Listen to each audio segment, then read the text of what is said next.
Presiding officers कभी कभार ऐसा होता है कि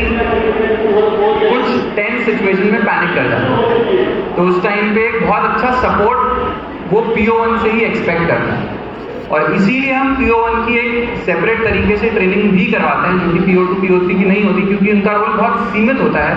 लेकिन PO1 को बहुत इम्पॉर्टेंट भूमिका निभानी होती है अपने प्रिसाइडिंग ऑफिसर्स के साथ में। तो इसीलिए आप खुद को आज ये ट्रेनिंग लेते टाइम पे एक प्रिसाइडिंग ऑफिसर ही समझें, उससे कम ना समझें, और ये एक्सपेक्ट करें खुद से कि कभी भी आपको एज प्रिसाइडिंग ऑफिसर की भूमिका में पूरा काम करने की जिम्मेदारी भी हो सकता है आपके कंधों पे आएगी। ये बहुत इंपॉर्टेंट है कि जब प्रिसाइडिंग ऑफिसर कभी भी पैनिक कर जाए, हालांकि जब तबीयत खराब हो जाए तब तो हमारे पास रिजर्व रहते ही हैं, रिजर्व तो हम लोग पहुंचा देते हैं, लेकिन रिजर्व पहुंचाने की भूमिका से भी पहले अगर कोई टेंस सिचुएशन होती है, कभी कोई law and order situation create हो जाती है,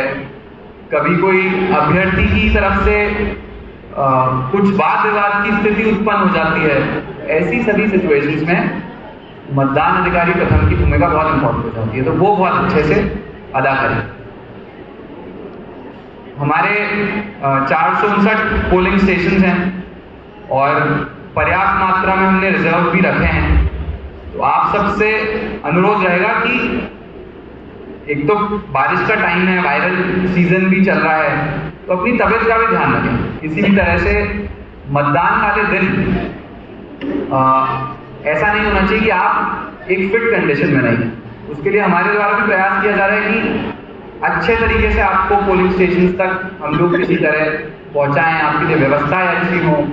भोजन पानी की व्यवस्थाएं अच्छी हों, ताकि किसी भी तरह से आपको शारीरिक तौर पर भी और मानसिक तौर पर भी किसी भी तरह का तनाव ना हो। क्योंकि इलेक्शन में ये बहुत इंपॉर्टेंट है कि आप कितना तनाव रहित तरीके से काम कर रहे हैं उसके, क्योंकि पहाड़ी जनपद है। आप पहले यहाँ पे भी इलेक्शन करा चुके होंगे, 24 को इलेक्शन है। मोस्टली हम कोशिश करेंगे 22 को ही हम लोग यहाँ से टीम्स को रवाना करें, ज्यादातर पोलिंग स्टेशंस की 22 को रवाना करेंगे, और रिपोर्टिंग भी आप सभी की 22 को सुबह ही हम लोग पोलिंग के पहले करवाएंगे। तो जब आप पोलिंग स्टेशन पे पहुंच जाएं तब ये इंश्योर करें, अपने सेक्टर मैजिस्ट्रेट्स के साथ भी अच्छा समन्वय स्थापित करें, और उस टाइम पे इंश्योर करें कि जिस भी गांव में है, जिस भी एरिया में आप हैं, वहां पे कोई अजीब सिचुएशन तो क्रिएट नहीं हो रही, उस पर भी थोड़ा सा ध्यान दें। क्योंकि पोलिंग टीम के पास अक्सर बहुत सारे ग्रामीण लोग आते हैं 1 दिन पहले, 2 दिन पहले। जब भी आप पहुंच जाते हैं तो आपसे कॉन्टैक्ट स्थापित करने की कोशिश करते हैं। उस टाइम पे आपका दायित्व यही होना चाहिए कि आप एकदम इंडिपेंडेंटली वहाँ पे काम करें। और छोटे जनपदों में ये भी होता है कि हम वैसे तो हम इंश्योर करते हैं कि सब जगह पे